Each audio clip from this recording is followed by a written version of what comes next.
Mahkamah Konstitusi memutuskan partai atau gabungan partai politik peserta pemilu bisa mengajukan calon kepala daerah meski tidak memiliki kursi di DPRD. MK mengabulkan sebagian gugatan perkara yang diajukan Partai Buruh dan Partai Gelora terhadap Undang-Undang Pilkada. Ketua MK Suhartoyo mengatakan pasal 40 ayat 1 Undang-Undang Pilkada tidak memiliki kekuatan hukum mengikat sepanjang dimaknai dengan perolehan suara sah partai atau gabungan partai berdasarkan jumlah daftar pemilih tetap pada provinsi atau kabupaten kota. 14 lewat. Amar putusan MK ini mengubah isi pasal 40 ayat 1 Undang-Undang Pilkada. Dengan putusan ini, maka partai politik atau gabungan partai politik peserta pemilu dapat mendaftarkan pasangan calon jika telah memenuhi beberapa persyaratan. Putusan MK tersebut disambut baik banyak pihak. Tak hanya itu, MK juga memutuskan usia calon kepala daerah tetap minimal 30 tahun saat penetapan calon oleh KPU. Bagaimana pergeseran peta politik pasca putusan MK ini? Apakah KPU akan segera melakukan perubahan? Tim TV One mengabarkan.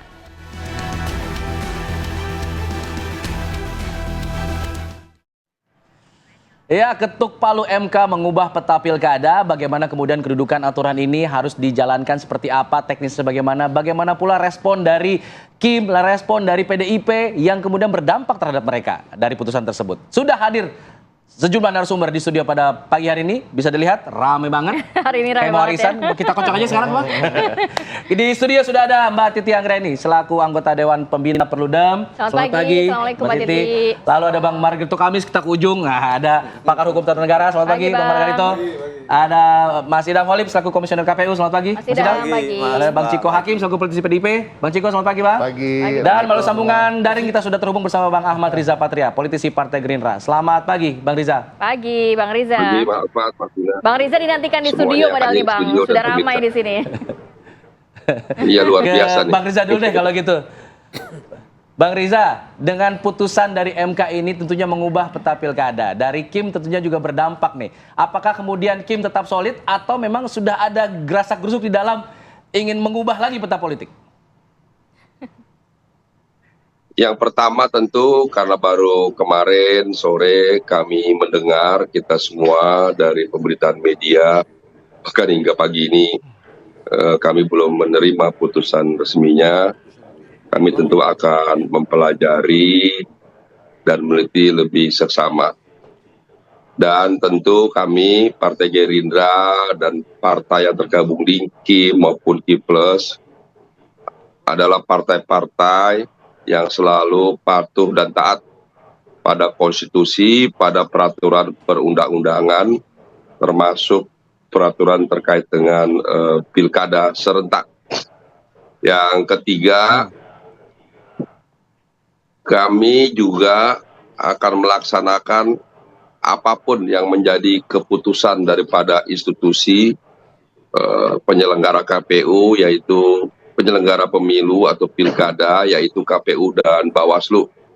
Kami juga menunggu penjelasan resmi dari KPU dan Bawaslu terkait dengan putusan MK yang baru saja kemarin diumumkan.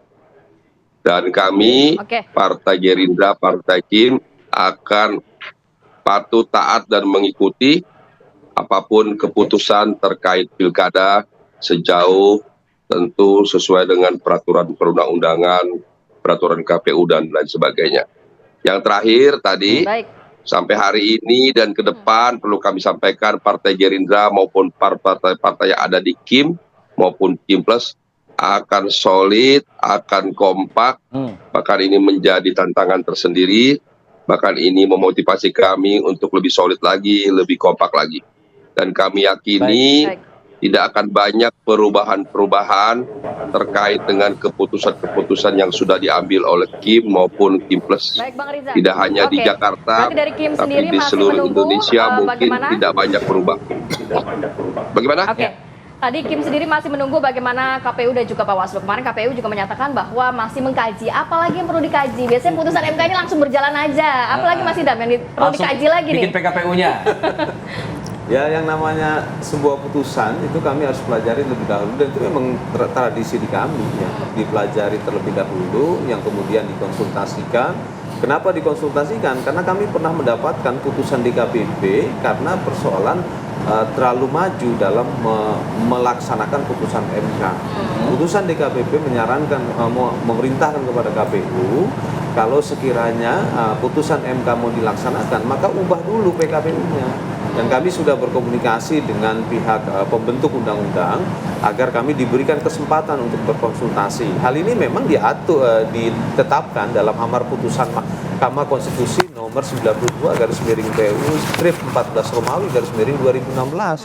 Jadi konsultasi itu sifatnya wajib, dan kami juga kemarin itu sudah mulai lakukan drafting seperti itu. Kalau sudah mulai drafting tapi belum ada PKPU, sementara pendaftaran itu sudah mau berlangsung dibuka tanggal 27, itu tetap bisa dengan aturan putusan MK tadi? Kami punya keyakinan pembentuk undang-undang, DPR dan pemerintah memahami situasi. Ya, karena informasi pembacaan putusan Mahkamah Konstitusi kan disiarkan secara langsung, dan media nasional juga mengamplifikasi dengan memberitakan hal tersebut. Ya, itu yang penting untuk kami lakukan, yaitu konsultasi. Oke, Mbak Titi, dari pandangan Perludem seperti apa mengenai hal ini? Ini sempat viral juga tweetnya Mbak Titi yang menyoroti hal ini. Kalau Mbak Titi nggak tweet, mungkin nggak banyak orang yang notice nih. Lalu kemudian ini bagaimana sebenarnya kedudukannya? Aturan seperti ini memang harus dilaksanakan langsung atau bagaimana? Ya, karena kemarin itu kan memang dijadwalkan 20 Agustus itu MK membacakan puluhan putusan soal pengujian Undang-Undang Pilkada, karena MK menargetkan tidak mengganggu tahapan, terutama karena beberapa permohonan terkait dengan pencalonan. Ada 2 orang mahasiswa saya yang juga mengajukan permohonan dan dikabulkan seluruhnya soal pencabutan larangan kampanye di tempat pendidikan. Tapi terkait dengan tema kita, putusan MK itu final dan mengikat, erga omnes berlaku untuk semua. Jadi tadi apa yang disampaikan oleh Pak Idam itu kan prosedurnya ya, bahwa dari sisi aturan, karena memang ada aspek teknis yang harus disesuaikan. KPU sudah menerbitkan putusan peraturan KPU nomor 8 tahun 2024, ada formulir-formulir yang harus kemudian menyesuaikan dengan persyaratan yang baru, sehingga kemudian itu membutuhkan perubahan peraturan KPU. Nah, peraturan KPU ini akan diubah jelas dan terang benderang isinya, karena putusan MK juga tidak membuka tafsir yang berbeda begitu. Jadi proses di konsultasi dengan DPR dan pemerintah hanya proses teknis dan administratif saja. Jadi bisa sambil jalan, misalnya mendaftarkan dulu sambil ada pendaftaran dibuka, kemudian PKPU-nya baru sambil berjalan bisa Saya meyakini sebelum 27 PKPU itu sudah tuntas, sudah selesai harmonisasi, karena misalnya pesan dari putusan MK soal perselisihan hasil Pilpres itu juga menegaskan ya kewajiban bagi KPU untuk melaksanakan putusan MK dan tidak ada toleransi untuk tidak melaksanakan putusan Mahkamah Konstitusi. Bagaimanapun bagi kami, karena saya warga Banten ya, dan dengan dinamika yang ada di Banten, putusan ini luar biasa, harus diapresiasi. Ini merupakan kabar gembira bagi kita sebagai warga dan pemilih untuk mendapatkan pilihan yang lebih beragam, dan bagi partai politik ini sesuatu yang memudahkan semua, bukan hanya 1-2. Mungkin sorotannya ada di Jakarta, tapi sebagai warga Banten yang hari ini baru 1 nama yang muncul, sementara partai lain mengklaim mereka tidak bisa mendapatkan akses itu karena kursi atau suaranya kurang, ya kami bergembira. Ya, jadi dalam artian semestinya ini bukan sesuatu yang dilihat secara parsial untuk kelompok tertentu, tetapi ini untuk semua, karena 37 pilgub, 508 pilkada bupati wali kota. Dari Perludem sendiri Mbak Titi, ada catatan nggak sih apa yang perlu diperhatikan benar-benar biar nanti akan berjalan smooth di pilkada?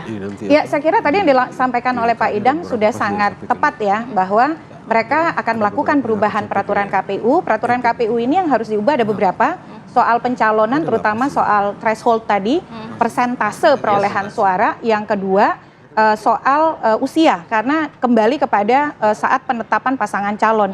Karena di peraturan KPU yang lama kan masih merujuk ke pelantikan. Dan yang ketiga peraturan KPU soal kampanye, karena membolehkan kampanye di tempat pendidikan. Kami juga tadi senang ya, karena Bang Riza Patria bilang Kim akan patuh pada putusan Mahkamah Konstitusi. Dan ini kalau boleh diringkas, jadi kado baik bagi akhir kepemimpinan periode kedua Pak Jokowi dan awal mula yang baik bagi kepemimpinan Pak Prabowo karena ini adalah agenda politik terbesar ketika Pak Prabowo menjabat presiden nantinya karena November kan pilkadanya. Merasa senang tadi, emang kekhawatirannya apa, Mbak Titi? Ya kan misalnya sekarang ada banyak beredar bahwa ada revisi undang-undang pilkada, walaupun sebenarnya revisi ini melanjutkan gagasan yang sudah dimulai sejak tahun lalu ketika DPR ingin memajukan pilkada ke September, tapi kan rencana itu gagal.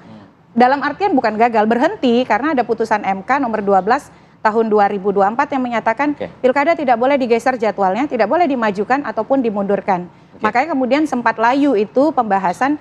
Mudah-mudahan ini revisi undang-undang pilkada tidak melebar kemana-mana karena waktu kita running terus, berjalan terus, dan substansi putusan MK tidak disimpangi, karena kalau disimpangi itu akan menjadi sesuatu yang sangat destruktif dan kontraproduktif bagi proses yang sedang berjalan. Oke, saya ingin simpan ya, untuk tema yang itu di segmen selanjutnya, tapi saya ingin ke Bang Ciko dulu. Bang Ciko, kalau tadi dikatakan oleh Mbak Titi, ini sebenarnya bukan hanya untuk 1-2 kelompok partai saja, tapi kemudian untuk semua sebenarnya, untuk demokrasi gitu, ini memudahkan. Tapi sekarang juga yang sedang diuntungkan oleh PDIP, akhirnya bisa ada peluang untuk mencalonkan sendiri begitu calonnya, karena punya suara yang cukup kalau berdasarkan aturan yang baru dari dan MK. kabarnya kemarin putusan MK langsung ada pertemuan DPP PDIP, hasilnya seperti apa Bang Ciko? Bang?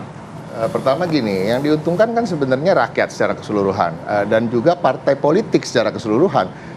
Kim juga harus merasa juga diuntungkan karena di daerah-daerah juga banyak juga kader-kader dari partai yang tergabung di Kim ya, walaupun Kim ini kan tidak langsung tegak lurus dari atas ke bawah sampai ke seluruh daerah ya, ada beberapa partai politik yang mencalonkan sendiri atau ingin mencalonkan sendiri, nah dengan tokoh-tokoh yang diinginkan oleh masyarakat, tapi selama ini tidak mampu karena tidak mampu memenuhi persyaratan itu yang begitu tinggi. Nah sekarang ini kan tetap ada persyaratan itu, ambang batasnya tapi dikurangi gitu ya, ada 10%, ada 8,5%, ada 7,5%, tergantung dari jumlah penduduk, dan kemudian partai itu tetap harus mencari gabungan dari suara ya, sekarang jadi bukan kursi lagi dan suara pemilih. Nah ini kan sangat baik bagi demokrasi kita, itu satu. Kalau kita harus bicara soal 508 kabupaten kota, kita harus bicara soal 37 provinsi. Kita nggak bisa bicara soal DKI aja, walaupun DKI ini juga adalah suatu sorotan yang juga suatu model yang patut juga istilahnya dicermati, karena gini, yang menjadi masalah itu kan sebenarnya bukan kotak kosong ansih ya, karena gini, ada di beberapa daerah kotak kosong itu terjadi karena proses yang alamiah. Proses yang alamiah itu bagaimana sih? Bahwa memang di daerah itu, di kabupaten atau kota tertentu tidak ada tokoh yang berani maju. Karena ada satu tokoh yang betul-betul dominan, yang surveinya bisa sampai 80-an%, dan partai politik juga akhirnya mengerucut satu persatu datang tanpa harus dilobi dan lain-lain untuk mengusung satu calon itu. Nah ini jadi memang terjadian, keniscayaan ya. Tetapi kan kita menyesali kalau sampai kota kosong ini dilakukan melalui cawe-cawe, melalui gerilya, melalui upaya penjegalan tokoh-tokoh yang diharapkan oleh masyarakat gitu. Jadi seperti Jakarta misalnya, kan kita lihat dari hasil survei. Kalau kita bicara soal harapan masyarakat, tentunya hasil survei. Ada Anies, ada Ahok, ya kan, yang suaranya begitu tinggi di survei, tingkat kepuasan publiknya ketika memimpin Jakarta juga begitu tinggi. Itu hampir dijegal lah, tanda-tanda kutip ya. Apapun itu alasannya, apakah itu konsekuensi dari lobi politik dan lain-lain, ya it's besides the point. The point is masyarakat menginginkan dua nama itu, ya kemudian tapi hanya disuguhkan oleh satu nama yang berada di urutan ketiga, yang terpaut jauh dari urutan kedua, kan gitu. Dan ini juga hampir terjadi di Banten misalnya, ya Mbak Airin ini kan surveinya hampir 80%, ya kan. Kemudian ada upaya untuk memajukan satu nama dari koalisi suatu partai yang besar, yang plus-plus itu, yang surveinya di bawah 5% tokohnya. Ini kan kita harus bicara soal demokrasi secara substantif, bukan demokrasi hanya prosedural. Kalau secara prosedural diperbolehkan oleh undang-undang, tapi kan secara substansial demokrasi itu adalah menciptakan alternatif, menciptakan pilihan-pilihan bagi masyarakat tadi yang beragam. Nah ini yang kita harus syukuri, dan semoga kalau bicara soal DKI Jakarta, senyum saya begitu lebar ya, akhirnya PDI Perjuangan mudah-mudahan lah dalam waktu dekat, kalau memang tidak ada arah melintang, bisa mengusung calon dari internal kami. Siapa calon, nanti kita coba bahas ya di segmen selanjutnya. Tapi saya juga ingin ke Bang Margarito ini, dan ini Kayak nggak sabar pengen ngomong, Bang. Ini soal aturan ini, Bang. Apakah memang ini sudah sifatnya benar-benar langsung ingkrah, tidak bisa diganggu-gugat lagi, atau memang masih ada celah-celah tertentu yang bisa kemudian dimanfaatkan oleh beberapa pihak? Tapi tahan dulu ya Bang, kita akan sambung lagi di segmen berikutnya, tetap bersama kami di Apa Kabar Indonesia Pagi. Baik, langsung saja kita lanjutkan perbincangan Bang Margarito. Kalau melihat dari sisi hukumnya sendiri, ini memang sudah ingkrah, berarti putusan ini harus segera dilaksanakan ya, nggak bisa nanti di pilkada selanjutnya. Seperti apa dari sisi hukumnya? Enggak, begini. Saya nggak baca ya dia, tapi begini, secara hukum begini. Ada apa tidak dalam amar itu menyatakan misalnya putusan ini berlaku kemudian? Ada apa enggak? Kalau tidak ada itu, maka sejak diucapkan itu berlaku. Karena konsekuensinya, dengan begitu akibat hukumnya adalah dengan atau tanpa perubahan PKPU berlaku. Sanksinya kalau tidak diberlakukan di pilkada ini, tidak segera? Berlaku Titik besok. nggak pakai koma ya Bang ya? Tidak ada, titik. Dengan atau tanpa perubahan PKPU, putusan Mahkamah Konstitusi berlaku. Titik. Sah dijadikan dasar untuk tindakan pendaftaran. Titik. Tapi bisa diubah nggak dengan adanya revisi dengan atau yang hari ini berlaku? Begini, kalau perubahan undang-undang itu soal lain. Begitu ya, tapi saya bayangkan tidak ada nalar untuk bisa mengubah. Walaupun gitu ya, ada kelemahan memang dalam putusan Mahkamah Konstitusi ini, sama dengan ini kan mirip-mirip, bukan mirip, sama dalam sifat dan bentuk dengan putusan Mahkamah Konstitusi nomor 90 dulu yang berdebat macam-macam itu, yang orang macam-macam itu loh, sama ini persis ini.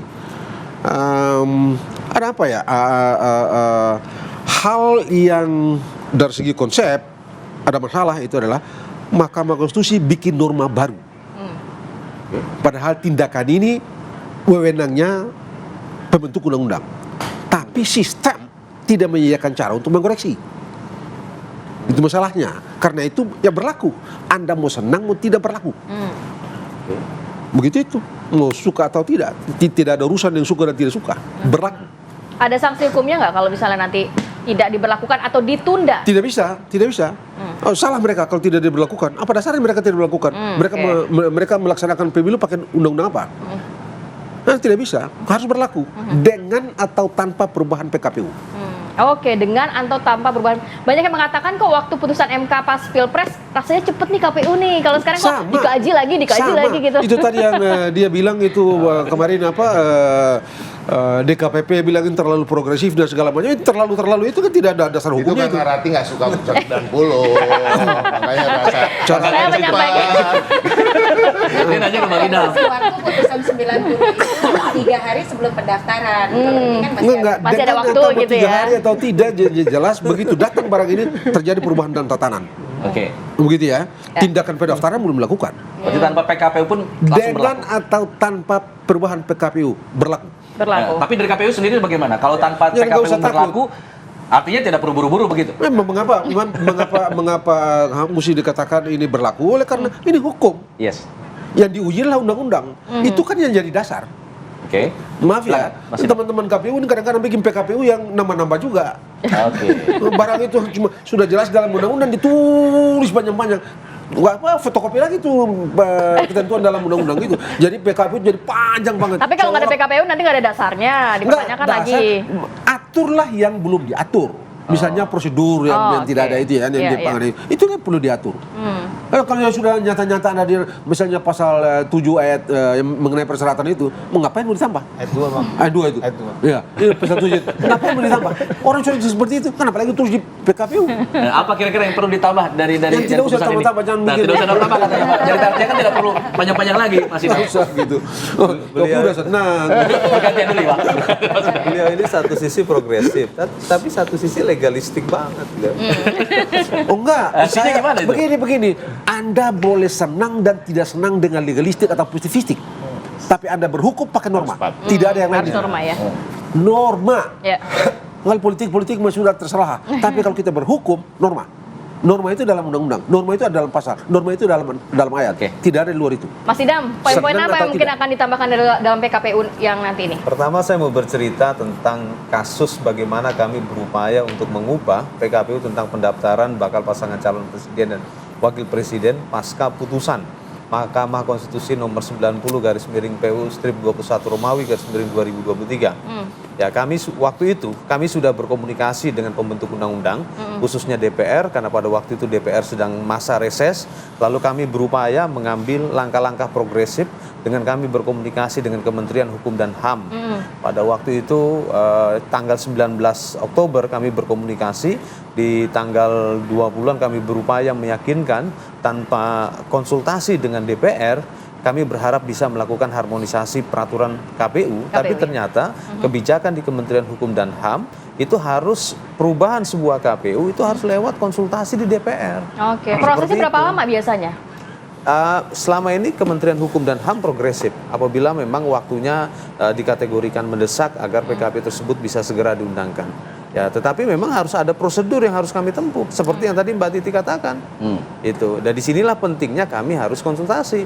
Jadi kalau kata beliau tidak perlu konsultasi, ya saya pikir ada putusan Mahkamah Konstitusinya jelas Bang itu Bang. Putusan DKPP-nya juga jelas. Kami harus soal DKPP begini ya. Kalau kita bicara yang pilpres itu kemarin gitu ya. DPR reses. Reses itu sesuatu yang ditindakan suka-suka atau karena itu ketentuan? Ketentuan. Itu berarti bahwa tidak adanya mereka itu menjadi sebab yang sah. Tidak ada yang dilanggar di situ, sehingga tidak perlu konsultasi. Karena DPR tidak ada, bukan karena mereka mau sendiri, tapi karena ketentuan hukum. Sehingga sah sebab itu. Nah, orang nggak ngerti aja tuh hukum-hukum tuh. Jadi akhirnya begitu. Lagi pula ya waktu itu kan kita paham sendiri lah. Udahlah, bosin tahu. Oke lah, tapi kita kembali lagi ya kepada putusan MK yang terkait ini semua sekarang. Nanti saya juga akan ke Bang Riza. Bang Riza, berarti memang kalau berbicara di Pilkada Jakarta kan sudah ada keputusan dari Kim Plus ya. Tapi beberapa daerah seperti tadi Mbak Titi mengatakan Banten dan lain sebagainya. Apakah ada peta koalisi yang berubah di dalam Kim? Kita akan sambung lagi di segmen berikut. Tetap bersama kami. Kita langsung ke Bang Riza. Bang Riza, melihat dengan putusan MK yang baru ini, apakah konstelasi juga akan berubah khususnya di tubuh Kim sendiri Bang? Untuk di sejumlah daerah maupun di Pilkada Jakarta? Insya Allah di Jakarta tidak akan ada perubahan yang signifikan ya terkait dengan hasil putusan MK. Begitu juga di beberapa daerah apa yang sudah diputuskan bersama ya, sekali lagi yang diputuskan bersama oleh Kim maupun Kim Plus, menurut hemat saya atau pribadi saya tidak akan ada banyak perubahan. Sekalipun memang kalau ini diberlakukan memungkinkan setiap partai mencalonkan kader-kader terbaiknya. Tapi menurut saya apa yang sudah diputuskan bersama dalam rapat-rapat Kim terkait pilkada serentak di seluruh Indonesia, menurut hemat saya tidak akan ada banyak perubahan. Bahkan mungkin malah bisa semakin solid, semakin banyak dukungan dari partai lainnya terkait dengan pasangan calon yang diusung oleh Kim. Jadi kami, Partai Gerindra dan partai-partai yang Kim selalu patuh dan taat pada konstitusi, pada Undang-Undang 45, pada peraturan perundang-undangan maupun PKPU. Kami serahkan semuanya kepada institusi penyelenggara pemilu maupun pilkada serentak, yaitu KPU, Bawaslu, DKPP. Apa yang menjadi keputusan kami akan patuhi secara baik. Dan mari kita bersama-sama menghadirkan pilkada serentak nasional menjadi pilkada yang tidak hanya aman, tapi langsung umum, bebas dan rahasia. Dan yang paling penting adalah menghadirkan putra-putri terbaik bangsa yang terpilih nanti, yang dapat melaksanakan pembangunan di daerah masing-masing, mensejahterakan warganya di daerah masing-masing. Baik, Bang Riza, pertanyaannya kemudian bagaimana nih Gerindra sebagai salah satu pimpinan di Kim memastikan bahwa partai-partai yang berkoalisi dengan Gerindra ini tetap nyaman, tetap istiqomah begitu, karena di saat yang sama mereka bisa maju sendiri dengan modal suara yang sudah mereka dapatkan begitu. Bagaimana bisa menjamin hal tersebut bisa tetap utuh bersama? Yang pertama, terkait keputusan yang sudah diambil oleh Kim maupun Kim Plus itu melalui proses yang panjang ya. Tidak ujuk-ujuk, tidak mendadak, semua proses diambil melalui proses yang panjang. Dan itulah keputusan-keputusan yang kami yakini yang terbaik ya. Jadi kami meyakini tidak akan banyak perubahan terkait keputusan Kim yang sudah diambil dan diputuskan ya. Dan kami bahkan meyakini bahwa putusan MK ini justru menambah motivasi, semangat, kekompakan, dan soliditas daripada partai yang tergabung dari KIM maupun KIM Plus yang telah memutuskan mengusung pasangan calon di Jakarta maupun di daerah masing-masing. Jadi mari kita sukseskan Pilkada serentak nasional.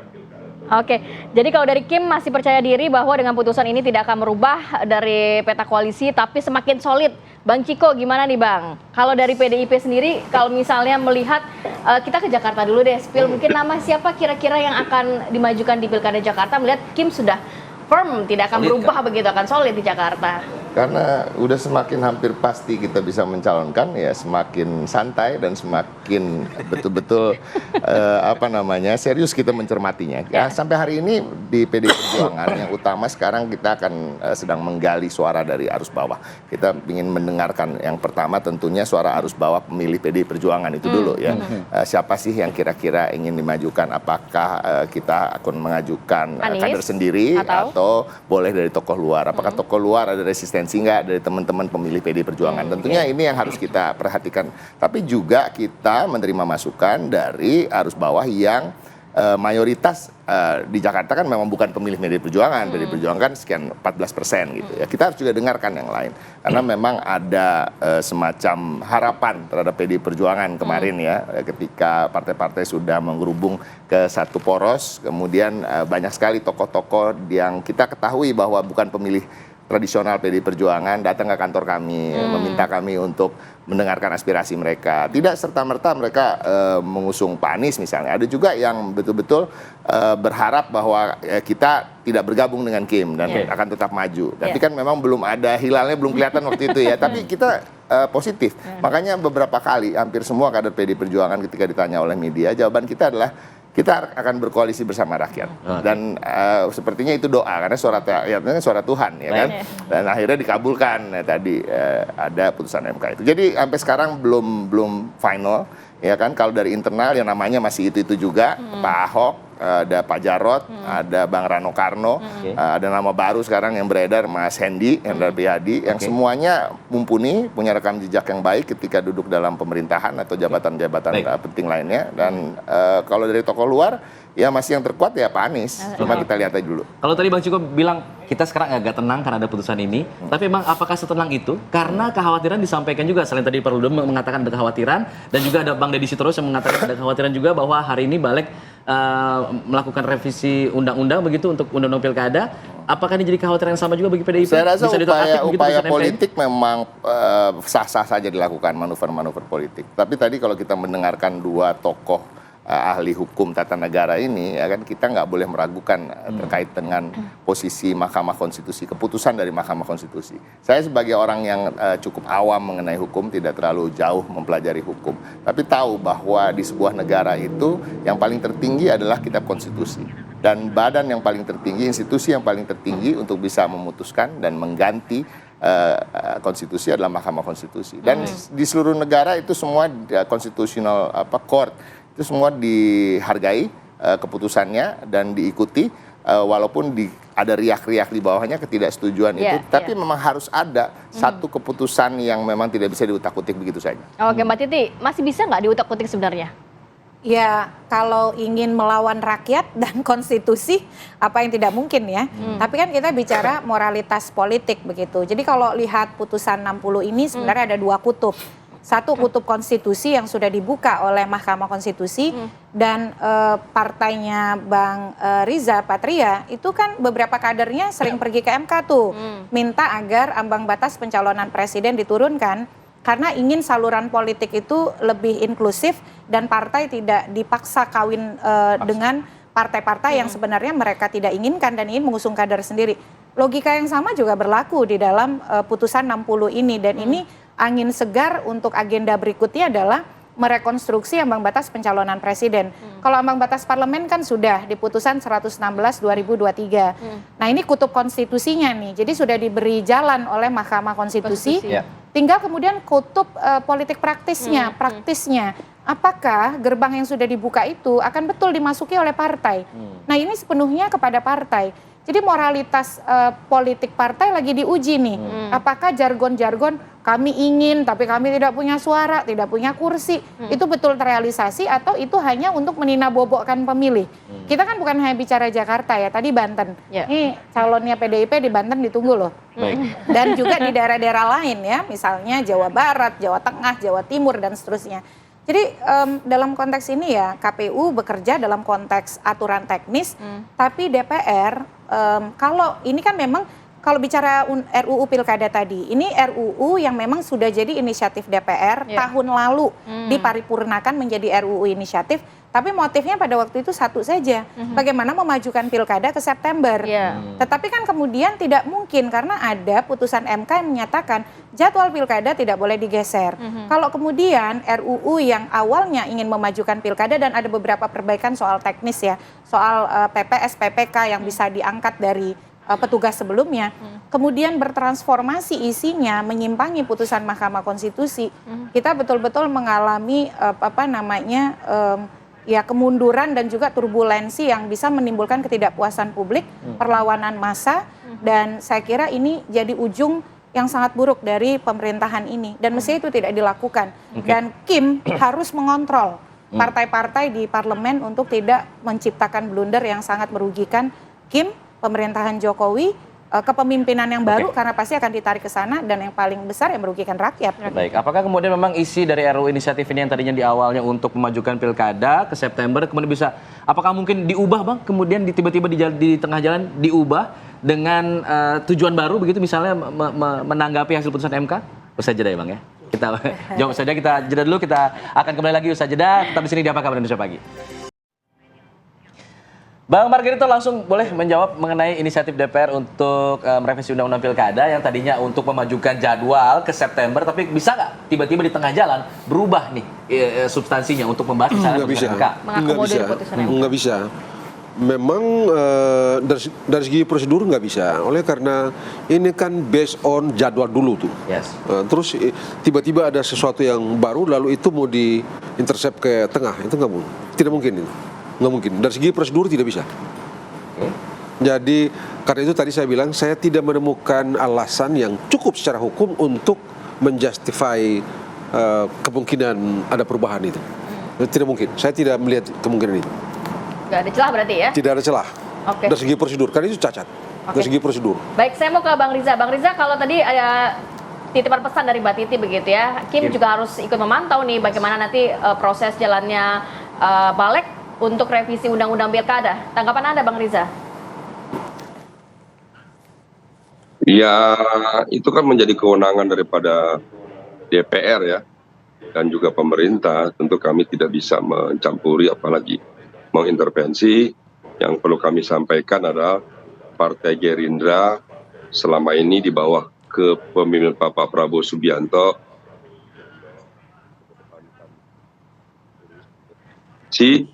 dan juga konstitusi. Jadi sekali lagi kalau kita lihat sejarah ya, Mbak Titi bisa menjelaskan ketika revisi Undang-Undang Pemilu, Partai Gerindra partai yang terdepan waktu itu memperjuangkan presiden threshold 0% dan parlemen threshold 0%. Padahal Partai Gerindra adalah partai pemenang kedua ya hasil pemilu 2019.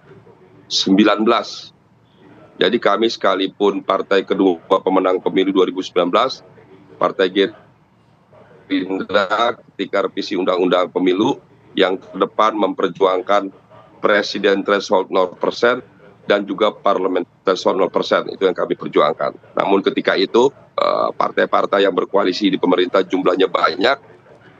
Saya ingat betul Pak Mendagri waktu itu, Pak Menkumham ketika itu meminta supaya tetap di 20% presiden threshold. Namun kami tetap berjuang bersama seluruh rakyat yang ingin presiden threshold 0%. Ketika itu juga parlemen threshold 0%. Jadi sekali lagi Partai Gerindra, partai yang menjunjung demokrasi dan konstitusi, kami akan taat pada peraturan perundang-undangan dan konstitusi. Apakah terkait dengan pilpres, pileg maupun pilkada. Dan ke depan juga di bawah kepemimpinan Bapak Prabowo, pasti akan terus memperjuangkan Indonesia yang demokrasi dan taat pada konstitusi. Baik, Bang Ciko mungkin dari PDIP mengenai apa yang sedang akan terjadi di balik ini, harapannya seperti apa? Harapan kami semua patuh pada hukum, ya kan, artinya patuh pada putusan MK. Tadi saya sepakat dengan Bang Margarito bahwa tidak ada alasan untuk tidak melaksanakannya. Walaupun tentu KPU juga harus sadar bahwa apa yang mereka langgar adalah sebuah etis ya kalau di DKPP, ya bukan pidana. Kalau kita tidak melaksanakan apa yang menjadi putusan MK itu kan pidana. Jadi kita harus tahu posisi kita di negara ini, bahwa MK itu ada di atas sana, KPU dan DKPP itu hanya sebagian kecil, Mbak, ada di bawah-bawah sini yang harus patuh pada putusan Mahkamah Konstitusi. Nah, ini kita juga sebagai rakyat sama, kita posisinya sama, jadi apa yang sudah diputuskan oleh Mahkamah Konstitusi harus dilaksanakan tadi, kecuali ada kata-kata ini berlaku untuk pemilu yang berikutnya. Itu aja. Mas Idam? Ya, etika itu kalau dianalogikan itu seperti samudra dan hukum itu seperti kapal yang berlayar. Sehingga dalam konteks penyelenggaraan pemilu ataupun pilkada, ya kami selain melakukan kepatuhan hukum, kami juga harus melakukan kepatuhan etis. Dan hal tersebut diatur. Dan bahkan peraturan DKPP nomor 2 tahun 2017 pasal 6 ayat 2 huruf A menjelaskan bahwa yang namanya penyelenggara yang profesional itu berkepastian hukum. Dan hari ini sedang kami proses agar kami bisa segera dapat berkonsultasi, dan itu pun dituangkan dalam putusan Mahkamah Konstitusi nomor 92 tahun 2016. Jadi apa yang kami persiapkan hari ini itu tidak melanggar peraturan hukum, dan itu sudah dalam bingkai kepatuhan etik. Baik, Mbak Titi terakhir mungkin closing statement-nya nih. Ya, saya kira kita semua berharap ya tindak lanjut administratif yang dilakukan oleh KPU itu betul-betul sesuai dengan kerangka waktu yang ada di dalam tahapan dan jadwal. Tapi saya mau cerita saja nih, pasca putusan MA Mahkamah Agung soal usia 23P/HUM 2024, kan KPU sempat mengajukan permohonan konsultasi tertulis karena pada waktu itu sedang reses. Tapi saat ini DPR-nya tidak reses. Nah, pada waktu itu konsultasi belum terrealisasi tatap muka, tapi peraturan KPU-nya terbit, PKPU 8/2024. Karena apa? Karena ada kerangka waktu yang harus dilaksanakan. Pada dasarnya adalah itikat baik KPU untuk berkonsultasi, meskipun itu tertulis, itu adalah bagian dari proses konsultasi. Karena kenapa? Ini yang dikonsultasikan putusan pengadilan yang kalau bahasa itu crystal clear. Seperti cahaya matahari yang kita tuh, saya tidak tahu istilahnya Prof. Saldi kemarin ya, ceto welo-welo ya. Jadi tidak lagi membuka ruang untuk hal-hal yang memerlukan tafsir berbeda. Jadi kita kawal langkah KPU dalam menindaklanjuti proses administratif ini, tapi di saat yang sama kita juga punya komitmen kepatuhan begitu, terutama partai politik dan yang ada di DPR untuk menghormati putusan ini. Jangan sampai kemudian terjadi turbulensi politik yang justru merugikan Pilkada 2024 dan citra partai politik di mata masyarakat. Oke, setelah putusan MK ini kita kawal bagaimana ya nanti proses atau jalannya Pilkada serentak 2024. Sebelumnya kami juga ingin mengucapkan selamat, ini dapat tunjangannya naik ya untuk kami. 50%. 50% ya. Diluruskan. Baik, terima kasih banyak Bapak dan juga Mbak Titi sudah hadir pagi hari ini. Bang Riza juga, Bang Margarito, Mas Idam, juga Bang Ciko, Mbak Titi. Sehat selalu, assalamualaikum.